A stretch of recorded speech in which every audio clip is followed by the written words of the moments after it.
Mm. Hey y'all, welcome to the Devon A. Morris Unfiltered Call-In Show. Have a seat. Let's get ready.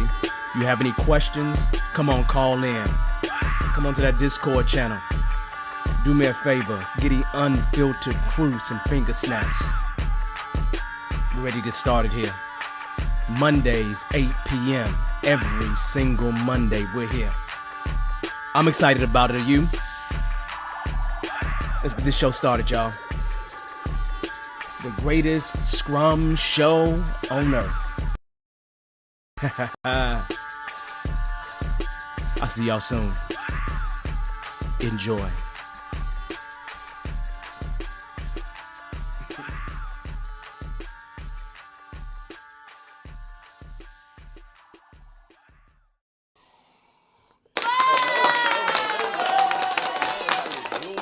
How's life treating you?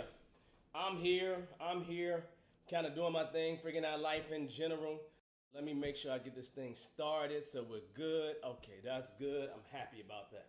All right, so today's topic, nothing really crazy. We're talking about mastering virtual interviews with the STAR method. You all have heard of, well, maybe you don't come around for this show. If you don't, then you wouldn't know that my name is Devon Morris, right? So I'm Devon Morris. I'm helping out with this show. I'm not helping out. I'm doing more than helping out, right?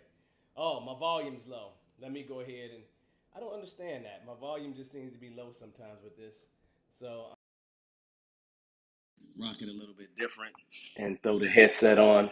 And maybe with the headset you all can hear me better. Okay? So how about that? That should definitely be better. So anyway, let me start again. My name is Devon Morris. I'm your guide on this journey. We answer questions about Scrum, Agile, entrepreneurship, all those wonderful great things here. Today's topic is really going to be about, as I said earlier, mastering virtual interviews with the STAR method. So we're going to talk about the STAR method just a tad bit more than what we talked about before, because we kind of brought it up when we talked about interviewing business analysts and agile project managers. And this is going to be another opportunity where we're going to dive in depth. But here's the deal. I'm going to need y'all help, okay? I want to try something new today, and I need somebody that's willing to volunteer to interview. Nothing embarrassing. We all learning here. I'm gonna ask you all to do a couple things for me, right? I need somebody to jump on live with me so they can interview with me. And then what I need to do is I need to go ahead and have you all write some questions, right? So think about some interview questions that you would like to ask somebody. And if anybody's bold enough to jump on, then we will do at least an interview or two and see how a person answers the STAR method. And maybe we can all give them some feedback. That makes sense? So nothing real crazy, nothing spectacular, just really that simple thing. All right, so you all know 2 weeks from now, so next week, well, 3 weeks from now, the show won't be live because I'll be off in the water someplace, so I won't be able to jump on then. But for next week, the first or second, and then the eighth after that, we're good. And then the week after that, I'm gone, right? But next week is an interesting week because it's the beginning of July. And what we promised to do at the end of a quarter, the first Monday after a quarter, is talk about employment, right? Talk about at least the employment outlook. And so I want to do that next week. So that's going to be July's update, like we did for the April update. So we'll do the same thing next week, and then we'll go back with some other topics after that point. Um, anyway, how's everybody doing? Hopefully you're doing just fine. Hopefully everything is going great with you. But look, if you're willing to volunteer, you know, this is a good thing. I'm going to ask you to just kind of let me know if you're willing to volunteer. Just kind of say, hey, me. Just kind of throw a hand up and say me, and I'll grab somebody, maybe out of the comments. I would say if you're on LinkedIn, LinkedIn is usually a little bit slower for me. So if you're on LinkedIn, I would say to you, come join us on YouTube. But I am going to go ahead and open up LinkedIn right now to see if I see anyone over there. But like I said, it's usually slower for me, so it's hard for me to catch you all over there because you're usually a little bit behind. But I'm going to go ahead and just jump over there now since I didn't have it open. I'm going to go ahead and jump over there now and make sure that I have you all up and open as well. But again, if you want to join, I'm going to pass the link out. I just need you to throw in the comments that you want to participate in terms of the interview. If that's the case, then we'll be good to go. But I need at least, I would like to have 2 people volunteer. And then again, we'll give them some feedback based on how they answer the question, right? And again, it's just practice, no shame, no gain, no problems in terms of that. Let's see. What else can I tell you? What's going on? Yeah, I'm as always busy doing many things. Next week is the holiday. Usually I never do anything around a holiday, but after that, it just gets consecutively busy for me. Other than that, always spending time working with my clients. So, I'm good other than that, y'all. I'm really good. So that being said, if you've never been to this show before, here's how we operate. We basically go through a topic. Today's topic is mastering virtual interviews with the STAR method. We're talking about that today. But we go through our topic about 15, 20 minutes, depending on what type of volunteers we have today. We may go a little bit longer. Well, I tend to go longer sometimes anyway. So, don't blame it on my heart, right? My heart is right there trying to do the right thing. But here's the deal. Once we're done with the topic, then we open up the floor for any questions that you may have related to Scrum Agile, things that's going on in the job, you're trying to find a job, whatever that thing is. We talk about that, and then we go from there. So really, it's just really that simple. As usual, make sure you subscribe, make sure you like this thing, right? Because again, it helps with the algorithms. When you do that sooner, it helps to advertise this to more people. So just so you know. Yeah, CT. You definitely are welcome to hop on. So just, get everything set up in your background. I don't need to see what kind of dinner you're eating and nothing like that, but you're definitely welcome to join us. So pay attention. And then what I'll do a little bit later for folks like CT that want to join us is as we wrap up the topic, I will go ahead. Well, actually, no, it will happen during this section, right? And so what I will do is I will go ahead and grab the link, and I will drop the link for you all to join me in the chat, okay? I'm going to drop that link in the chat right now, right? I'll drop it a little bit later. I'll drop it 2 or 3 times. Just know if you come on over, you'll be in my green room, and I may just pull you over directly from there.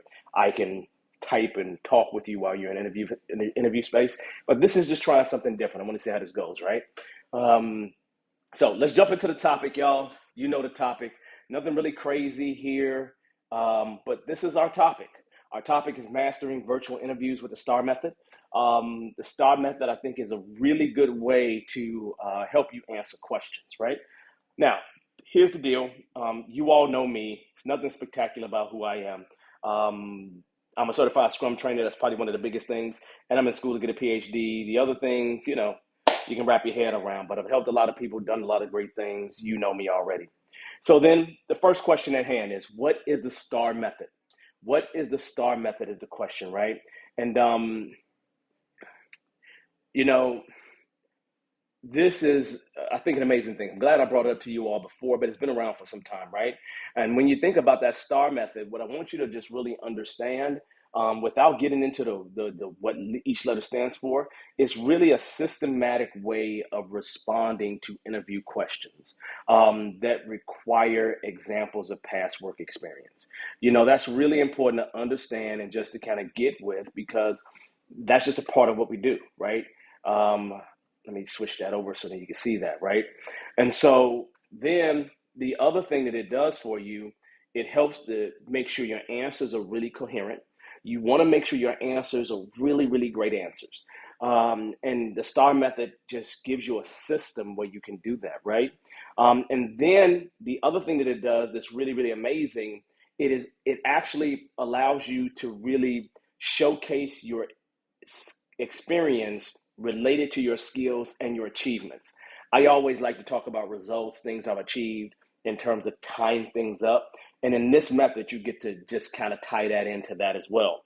So if you're able to follow this systemically, you will end up with a pretty good answer to the vast majority of the questions that are asked of you, regardless of what the question is. Now, if it's something as simple as yes or no, you could be yes or no, right? But I'm talking about those things where they're trying to get into depth about your experience, right? Now, here's the deal. If I was to say something to you that's really important from the very beginning, prepare yourself, right? Prepare yourself by sharing specific examples from your previous work experience that you have practiced, right?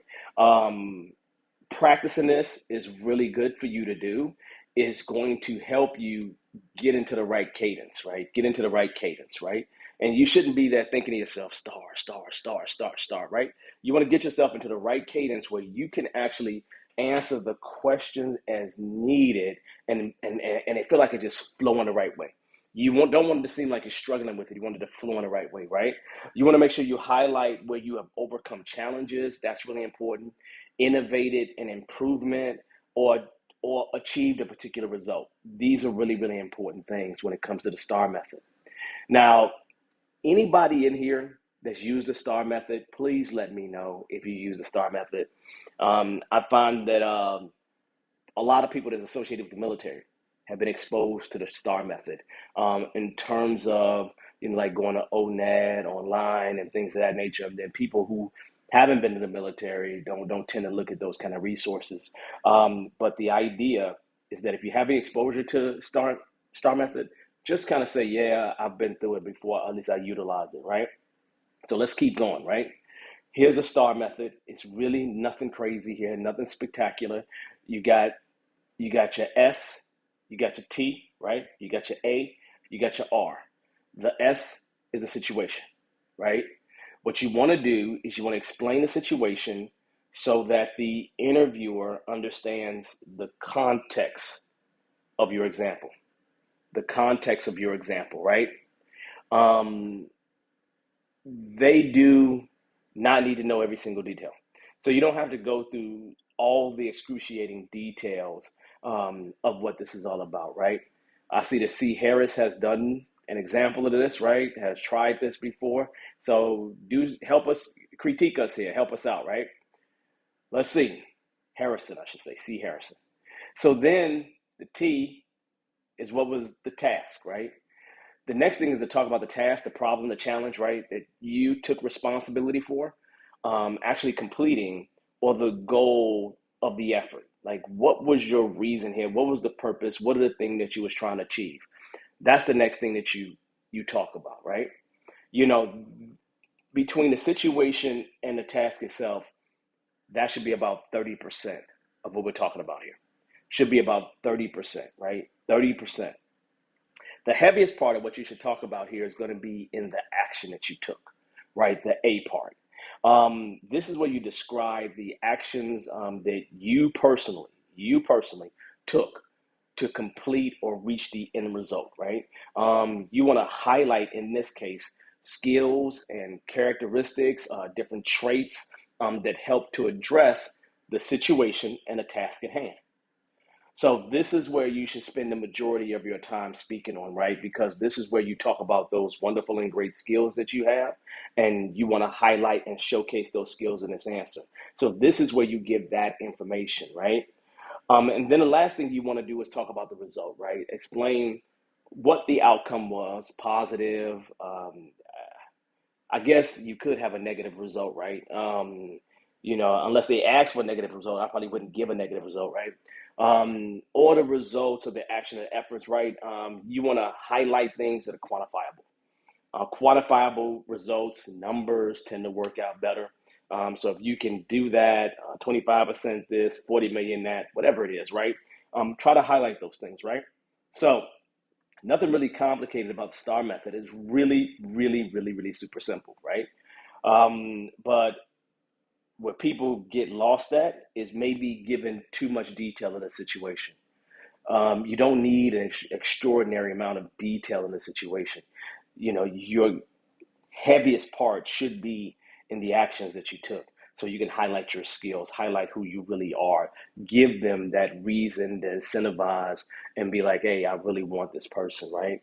So let's keep going, y'all. Let's keep going. Okay. Here's a question, and I presented this question to you before. Um, Can you tell us about how you would handle teams that are not fully dedicated? Okay. So again, the interviewer is asking you a question, and that question is basically this: handling teams that are not fully dedicated. If you've been around this agile thing at all, you already know that there is a slew of situations where people aren't dedicated. Most of us would probably say that most of our careers have been people that weren't truly dedicated, fully dedicated, right? So it's just one of those things that you probably just want to find a way to deal with, at least have a question around, because I think that's an average question that people will ask you, right? Because they want to know how you're going to deal with it, right? And here's how, at least an example of how I would respond to that, right? When I worked for a previous client, I inherited a team where everyone was working on multiple projects, and we had several sprints of rollover stories. Okay, so situation, clear, concise situation. Then my task was to quickly adopt our marketing strategy to regain and boost engagement. I messed that up. That's not supposed to be there. That's a different one that I was doing earlier, right? Let's see. Ah, Let me see. I messed up the example, y'all. You can see I did it on something else.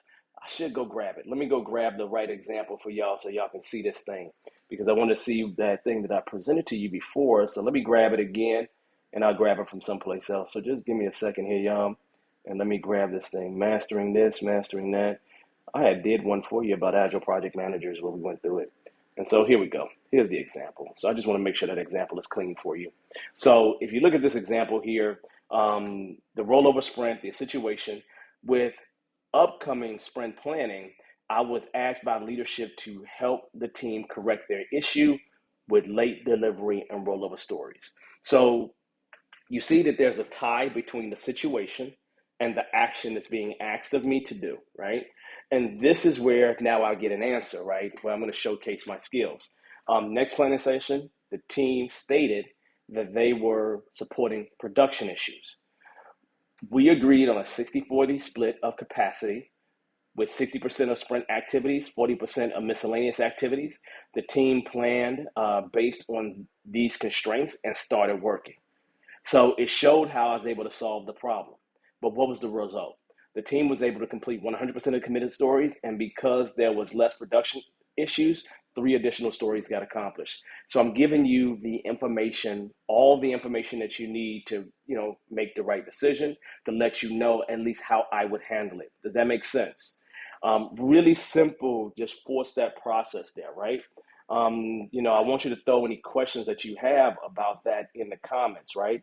Because what I'm gonna do is I'm gonna go back to the actual slide that we was at, and then talk through a couple of other examples. Hopefully I didn't mess up those examples. So then you can at least see a non-IT one, and then maybe some other ones, and then we'll see if we can get someone to join us, because it sounds like CT is having issues with the actual being online here. So I'm gonna go ahead and drop this in the chat once again, because I would love for somebody to join us live, so and then we can talk through a question. And for those who don't want to join us live, do me a favor. Think about a question that would be in a classic or typical interview. Think about a question that would be in a typical interview for us Agilist kind of folks, right? If you can do that and throw that in the comments, that'd be great, because I'd love to use one of your questions for the person who volunteers, right? If nobody volunteers, then we just won't have no examples, no live demo, right? But that being said, let's continue, right? So one example, at least a problem-solving example, a non-IT example would be, what would you do if you saw customers spending less time interacting with our tool? Now, for me, just automatically, that's about user engagement, customer engagement. Sometimes, with some tools, people want people to be in the tool longer, right? They want to be more engaged, or see that they're more engaged, right? And so how would you deal with that, right? Well, in this situation, I would start off with a situation. In my previous role as a digital marketing specialist, again, I'm using a non-IT example, during the initial phase of the pandemic, we saw a significant drop in customer engagement. With upcoming sprint planning, I was asked by leadership to help correct. Oh man, I mixed this up with the other one. So I'm gonna go back to the other one here.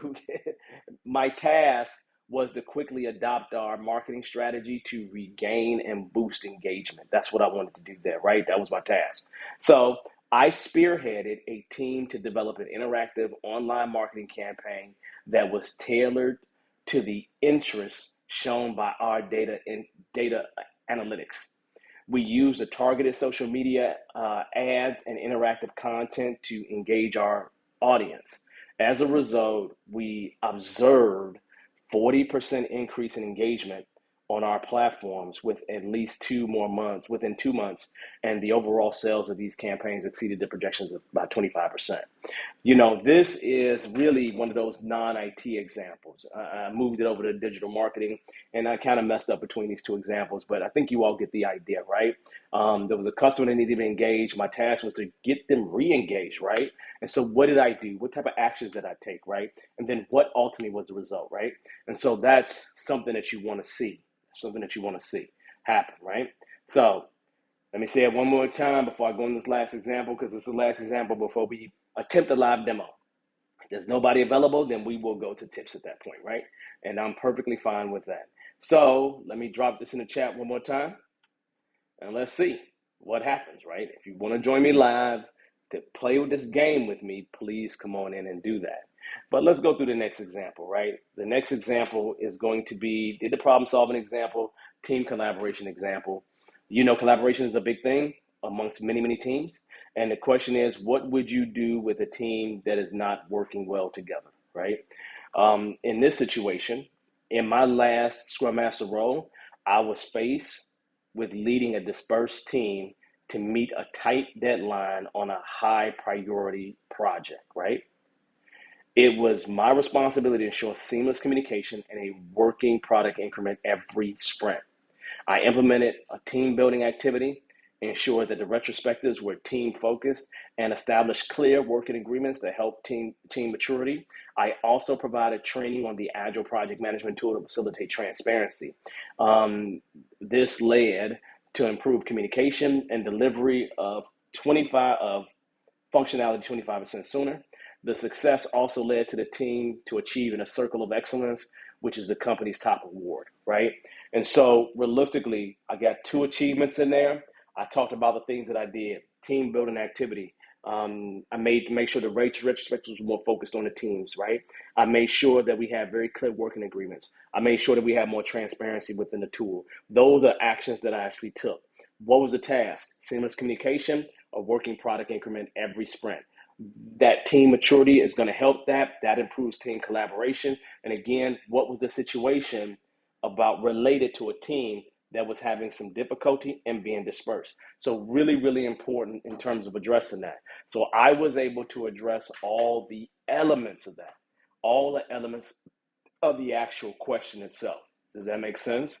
So realistically, it's just taking that question and dispersing that question and breaking that question down in a way that's important, right? Let's see. If you can join us. I'll go ahead and hit the tips. And anybody that's willing to join us to go through the live example, that'd be great. Let's see. Let's try to get this thing right. So I'm going to answer here, and then we're going to go ahead and try this and see how it works for us, right? We're going to run through an example, but here's what I need from everybody here.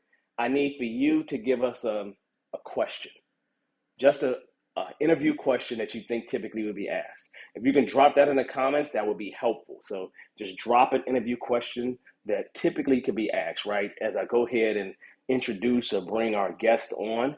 And I got my guest here. I'm going to bring him on in. What's going on, man? CT, how you doing? There we go. I'm doing good. Good evening, Sensei, if I can call you that now. Oh, Sensei, this is good. Well, that means you officially at CSM. You passed the test. You're good to go. I passed the Everything's test. Yeah, great. sorry for taking it. So. All right. Well, sit your phone down, right, and do me a favor. Give a quick introduction to who you are, and then we will see if anybody will drop a question in the chat as you give that introduction. Absolutely. So, good evening, everybody, especially to the alumni of Bearded Eagle. My name is CT. I am based in the Washington, D.C. Metropolitan area. Education professional in general. I was fortunate enough to stumble upon, as I'm going to call you moving forward, Sensei's a training opportunity. So, my wife and I decided to invest in this opportunity. And 1 week and a half later, I passed, and here I am. So with regard to why I'm doing Scrum, just looking for an additional opportunity to take care of my family. I think most of us here are thinking about not just ourselves with that in mind. So that I'm really excited to, be a part of this particular Scrum Master community and also in this journey as well. Okay, great, great. Now that's good. So thank you for introducing yourself and welcome, welcome, welcome on the show. I know you've been on the show before, at least you've been in the audience before, so that's good. So here's the deal, right? First thing I want to tell you though is this, right? Um, Before we go into an example, make sure you look up Scrum in education because there have been examples of people who have used Scrum to teach students, high school students, and things of that nature, right? And so when you have different examples like that, I see my daughter's calling me. I need to decline her real quick and make sure that I put my dang on thing on focus mode so I don't get any more disturbances like that. All right, so that being said, just make sure you do that, CT. So I don't see anybody that's answered any questions, but here's the deal. How about we do this, right? Let me think of a question real quick that we can utilize. Matter of fact, forget that. Let's just use one of the questions from before, right? Um, so my question is going to be really simply this, and people can probably see this if they'll see it online in some kind of way. But if you think about team collaboration and your experience with teams, right? What would you do if you was working with a team that was not working well together? This is my interview question. What I want you to do for me, CT, is to really divide this up. The situation, the task itself you're going to give, the action you would take, and then after that, what the result was. And again, think about your experience. I know you don't have a lot of Scrum experience, so this right here is going to apply to anything where you work with a team. So, what would you do with a team that is not working well together? Start off with the situation for me, CT. Sure thing. I actually have a real world experience with that, so I can definitely share a little bit of that. So, first and foremost, in my past, I've worked with a variety of teams.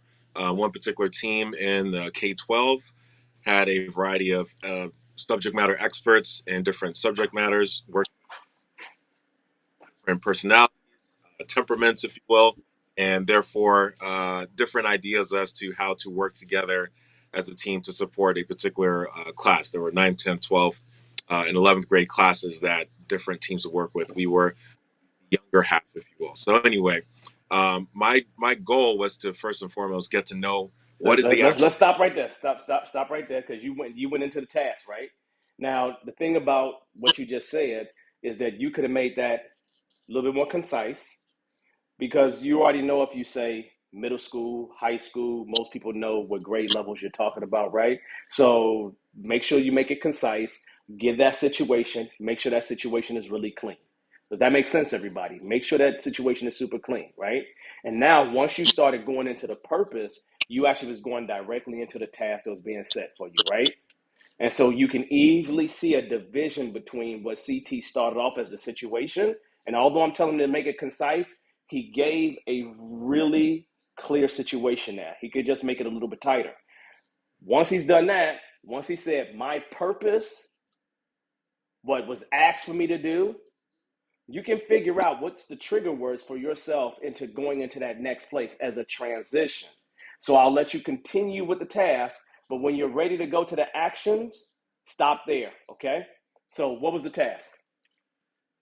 So the task in this situation was to get to know each individual team member and specifically understand what the actual issue or issues were. Okay, great. So now, what's really good here, CT's played right in my thing, right? Because his task was way less time, was way less amount than what his situation was. At this point, I could see a 20-10% there. If he'd have made that situation a little bit more concise, then it'd be definitely a 20 to 10% there.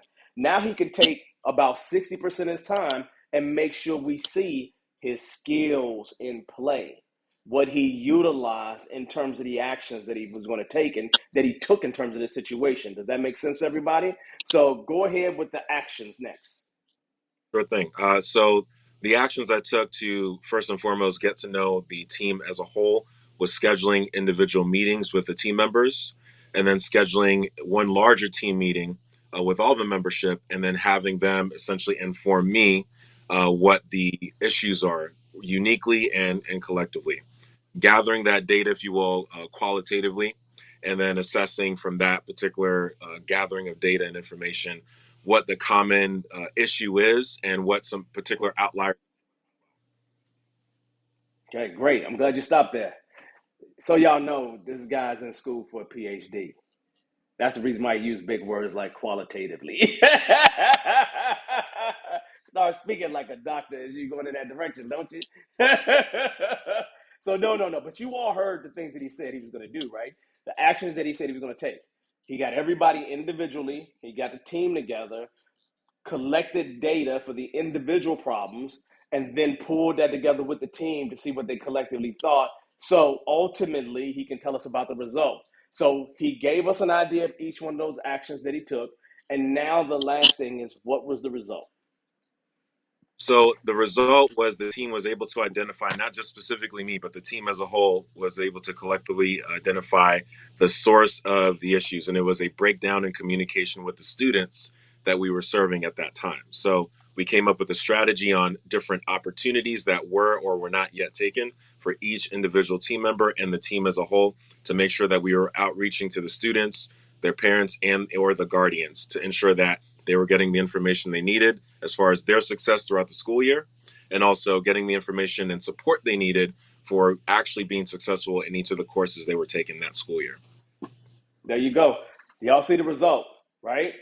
And so what he just did is he completed the STAR method in every single step. The only thing that you all have to think about is how to have transitions between each one of those steps to make sure that that entire conversation is smooth. And if you practice it, then you put yourself in a situation where it's like a tone, a conversation that doesn't have any jagged pieces to it. There's just this smoothness in it when you add your transitions to it. So it becomes one of those things that's super amazing, super great, and it's really easy to do as long as you understand the steps. The steps. That's all you need to do is understand the steps.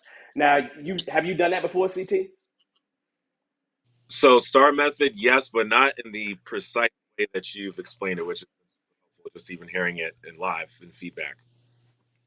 So what you're saying is, I'm using it in a bad way, CT. Is that No, what you're saying? no, using it in a bad way, and you've helped correct some of that for me, so I definitely appreciate that. Oh, okay. I'm just double checking, man. I'm over here thinking that you over here stab me in the back, man.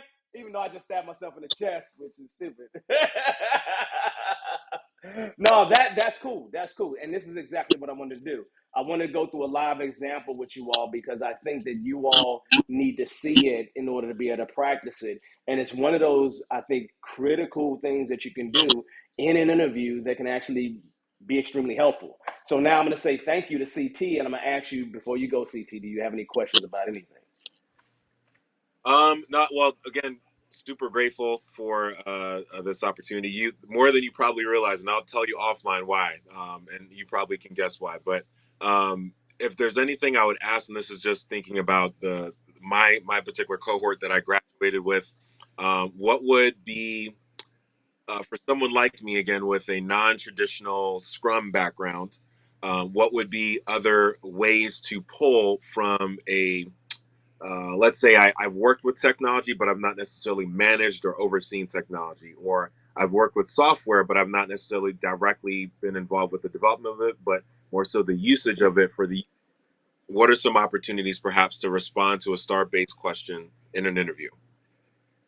Well, I think if you really, so it depends on what type of role you're going after. If you're going after a truly technology role, you need to have technology skills, right? But if you're talking about a scrum master isn't a technology role, ideally. Now, are there situations where they expect the scrum master to have tech-based skills? Yeah, but they'll say that in a job rec. So in a job description, they'll say that all day, every day, right? And here's the deal. I think you can pull on all your other experience because one of the greatest things that the Scrum Master does is really facilitation of things.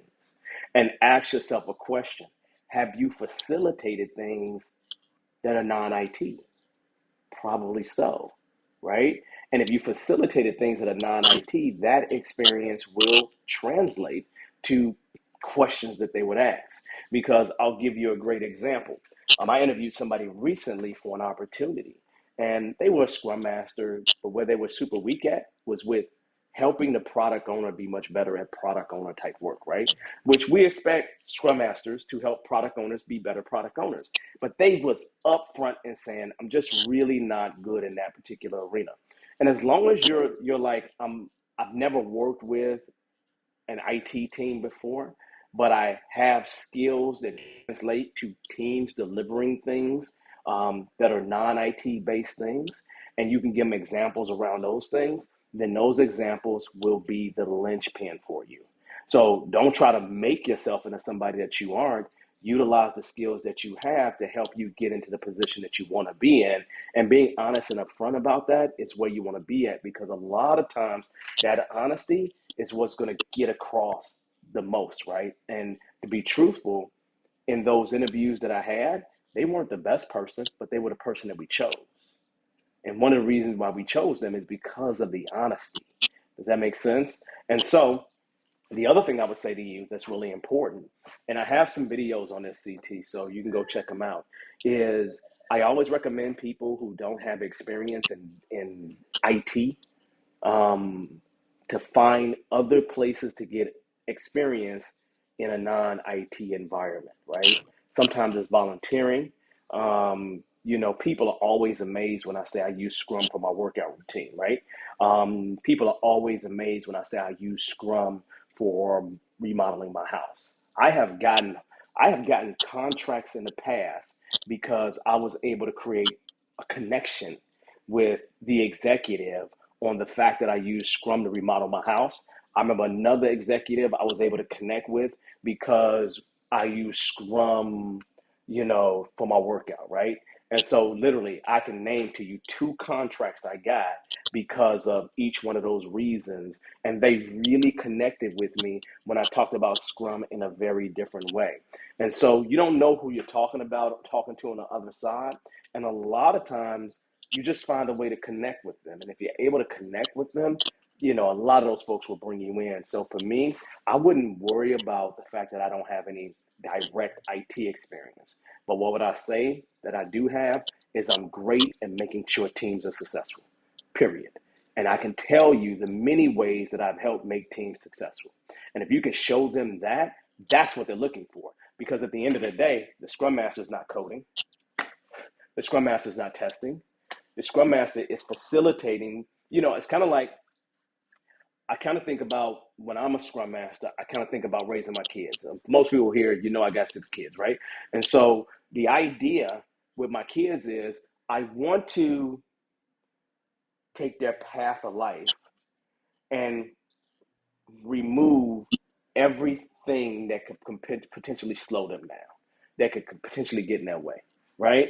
And realistically, I'm being a dad kind of Scrum Master because I'm positioning them to be as successful as they can possibly be by trying to get everything out of the way that could potentially slow them down. And if you think about it from that perspective and then just take the IT thing off your brain, you can utilize Scrum in almost any arena, because what is Scrum ultimately? I told you this at the very beginning of the class.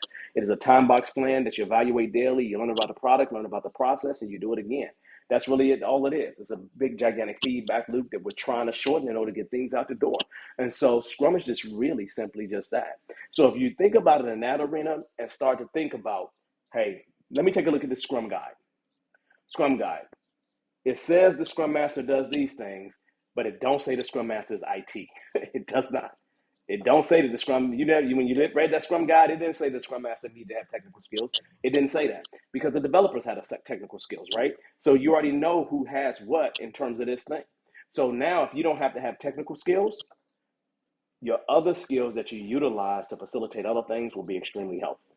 So you find ways to showcase that expertise and that experience of what the Scrum Master does in the arena that you was able to do it in. And if you do that, that's how you drive success. And then the statement is clearly this: I would never, when I'm in an interview, let an organization tear me down. Because at the end of the day, I'm not the right fit for every organization. And the truth is, I'm going to interview the organization myself because every organization is not the right fit for me. I want somebody that wants me just as much as I want them. I want to be a nice, clear, good marriage so we're all happy when we walk through the door together. I want to be with people I'm excited to work with, right? Because I got to see them on a regular basis, right? Sometimes more than I see some members of my family. So realistically, I would say to you, just think to yourself about the skills that you have because you have decades of experience, years of experience, right? That has nothing to do with this IT stuff, but it has a lot to do with building teams. So why can't that translate? It can. Does that make sense? Perfect sense. Thank you. All right, sir. Anything else, sir? No, you've been good to me, Sensei. I appreciate you again. I appreciate you, man. Thank you for jumping on, man. I really appreciate it. You need something, CT, reach out to me, okay? Yeah. All right, I'll talk to you later.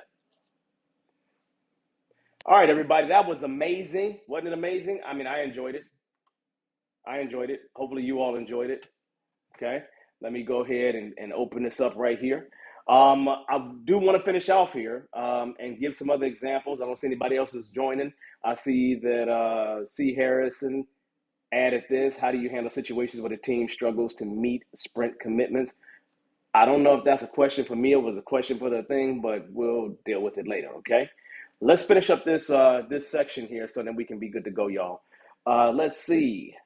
When it boils down to, and I'll go past this stuff, go past the live demos, and let's talk about some star tips here.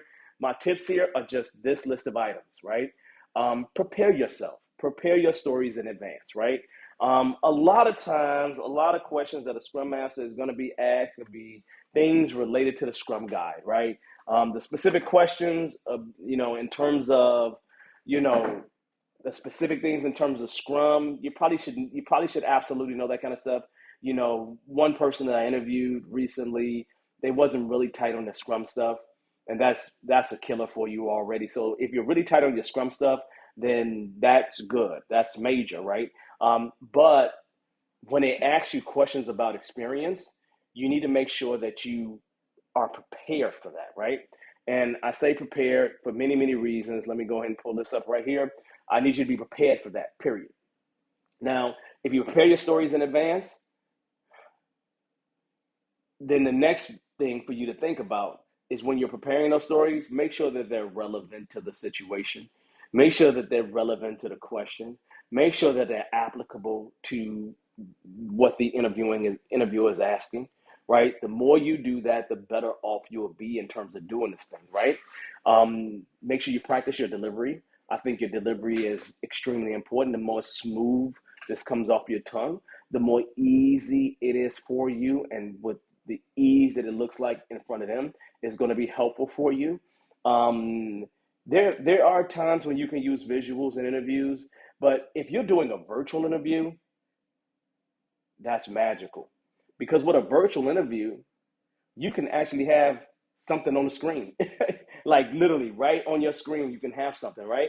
As long as you keep like them in the center close to your camera, you're kind of good, right? But you can have all other things around your screen. Like I'm looking at you all right now, and I see things on my screen, right? That I have there as cues for me, right? And you can do something like that in a virtual interview. You can't do that in a regular interview, but you can do that in a virtual interview, right?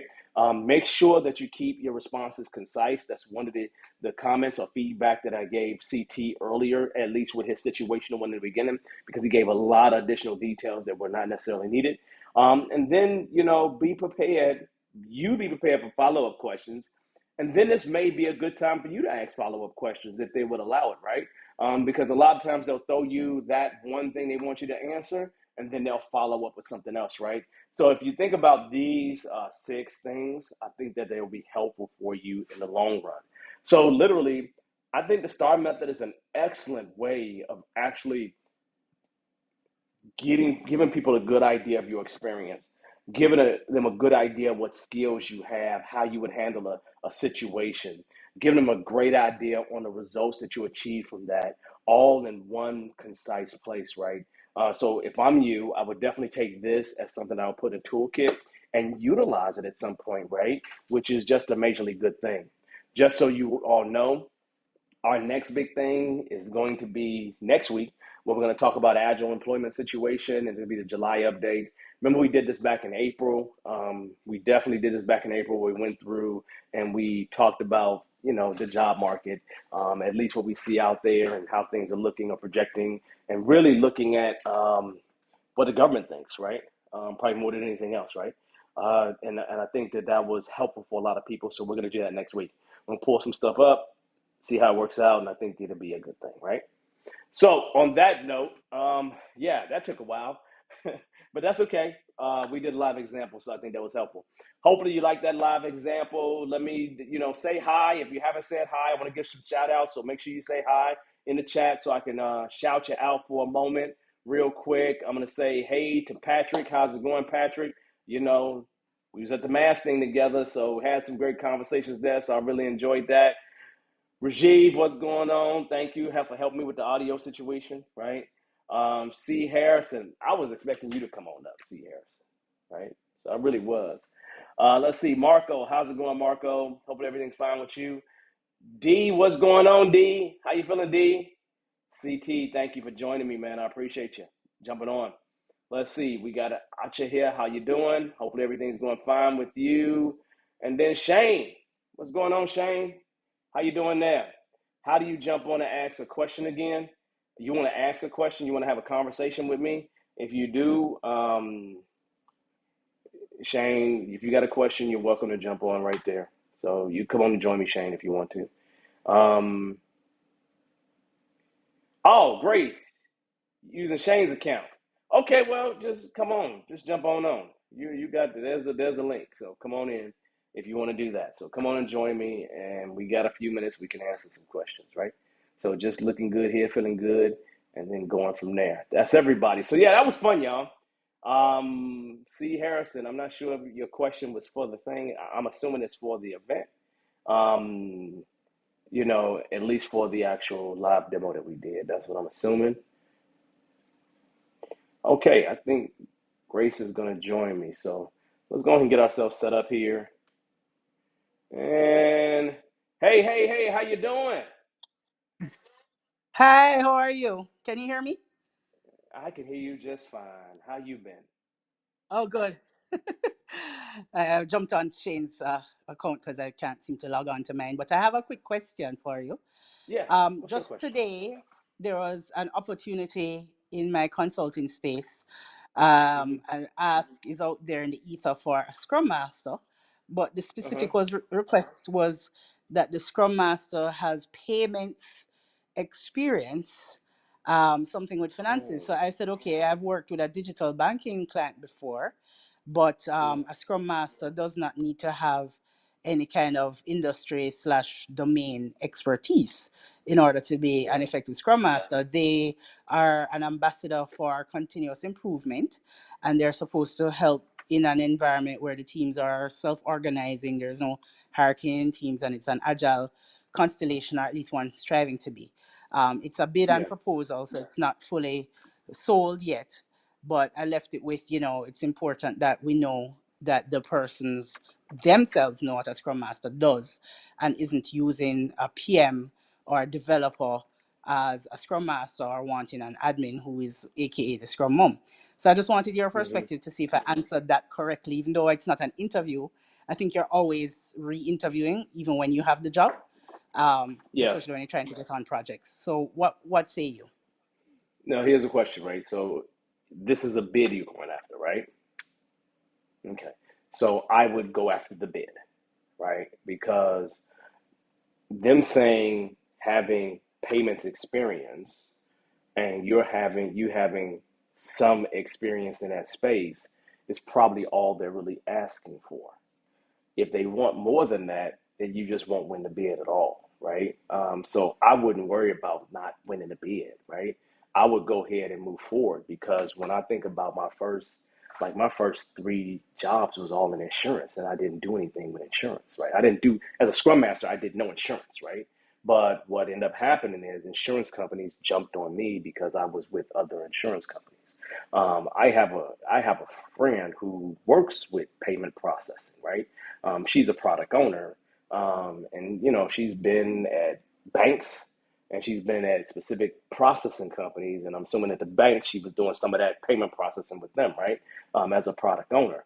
But I think that they could just be asking for somebody that is in that space.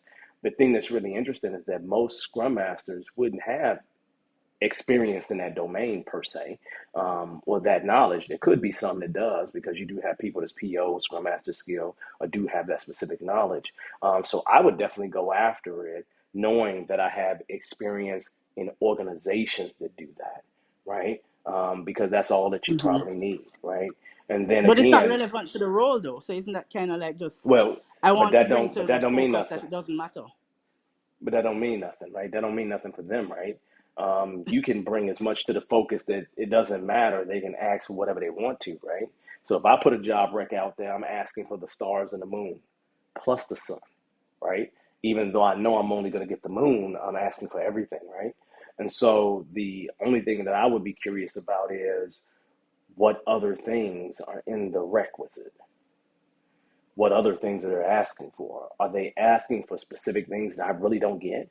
Like, you look at something that's related to payments and you realize I have no experience in that at all. But they're saying you just have experience with payments. To me, I'd just be like, I do because I worked in this area with this company and this is what they did. So yeah, I got experience because that's generally what they did. But I would go after it regardless, And then here's the Okay. thing about it, Grace. Stop being so honest.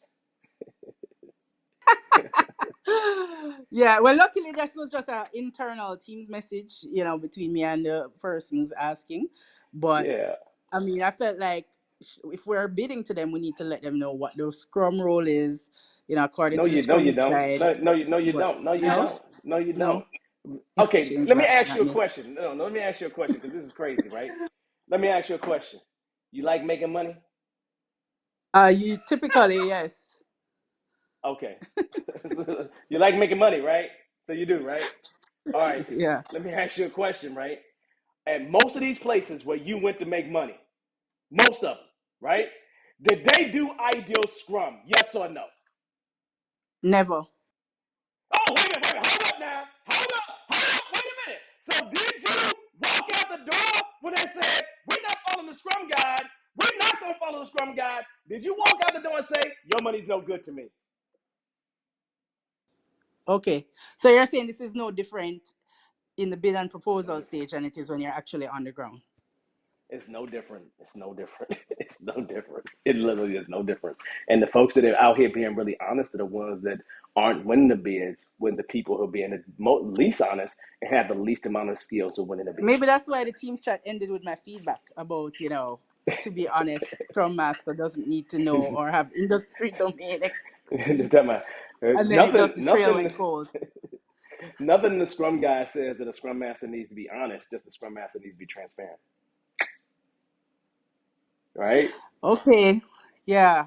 Well, I saw, I guess the best answer would have just been when I was asked, do you have payments experience? Yes. And just leave it there. Yes, yes. I have experience in payments experience. Yes, I've actually used a credit card to process a payment before in my life. I have payment experience. Yes.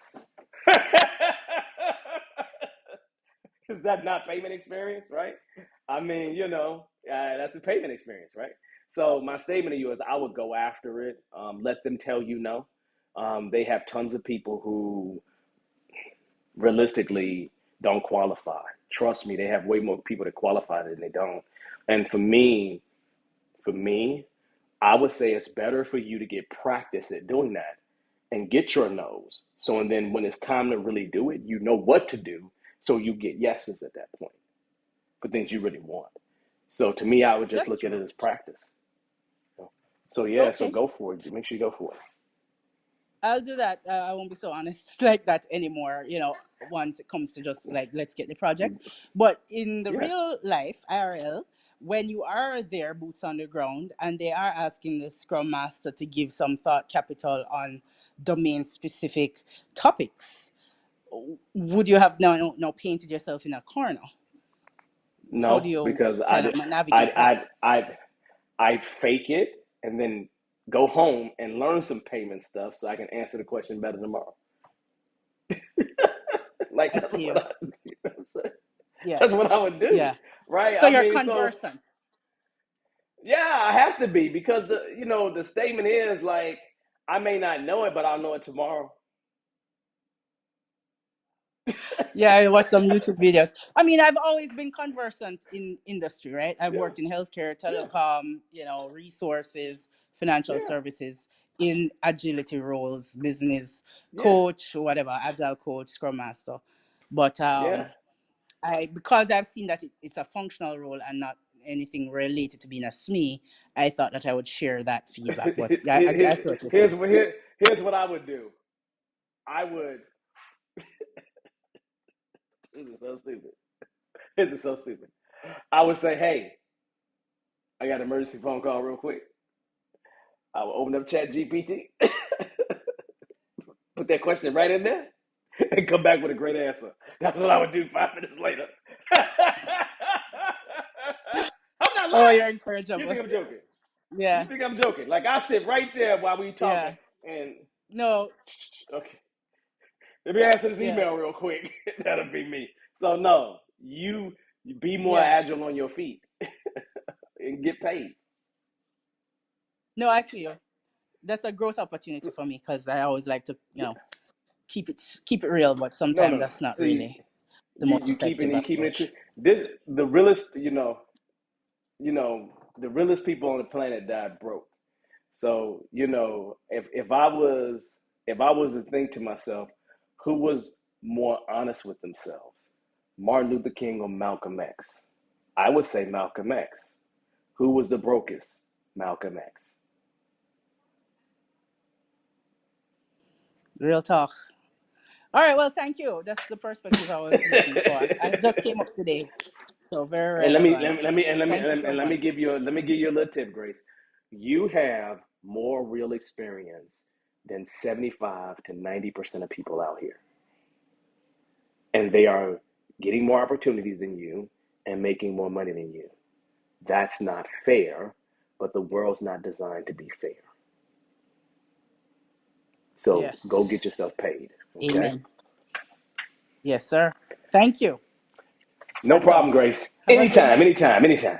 You too. You too. You too. Now look, y'all.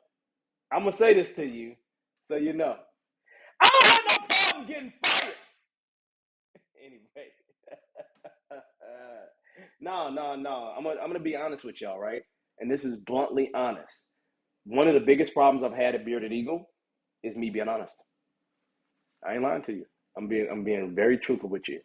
I would talk to clients and say that is not realistic for you to be able to deliver that. And they've talked to other people that have said we will deliver it, and it not get delivered. And I didn't win the bid because I was honest, even though it didn't happen, right? And so Bearded Eagle has lost out on a ton of opportunities because of my honesty, right? And so I want you all to know that a lot of times the people that's out here making these deals, they don't know what it takes to get the work done. They really, really don't. And I've lost out on lots and lots and lots because of my honesty, right? The people who know my honesty, they have to experience that honesty. But before they experience that honesty, it's like they feel like I'm not giving them what they need when I'm just giving them the truth of what really is going on as an expert, in the field. So I get it. I understand where she's coming from, but some of us need to be a little bit more flexible in how we do this thing. I would say to you that the Sounders of Agile Manifesto probably are not as dogmatic as what we are, right? So I'd be really careful about that if I'm you, right?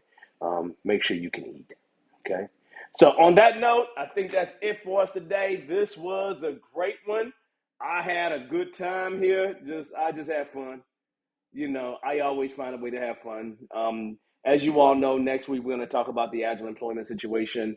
I hope you all enjoyed this show. My live experiment, it went okay. Did that go okay for y'all? Thank you, CT, for joining me. Hopefully that went okay for everybody. Hopefully it wasn't too tough. I never tried that before, but maybe we'll do it again, especially if we're talking about interviews and stuff like that, because it's something that we can practice, right? So I appreciate y'all as usual. Next week, we're going to be talking about, again, this topic right here. Just make sure you like and subscribe if you hadn't done so already. We're going to be talking about agile employment situation, the July update. Again, we do this once every 3 months just to make sure we have a conversation about it. But other than that, it's been wonderful and great, you all. I will see you all next week, okay? Enjoy the rest of your week, and come on back. Enjoy the agile journey. Other than that, y'all, peace. Have a wonderful evening and an even better week. I'll see you later.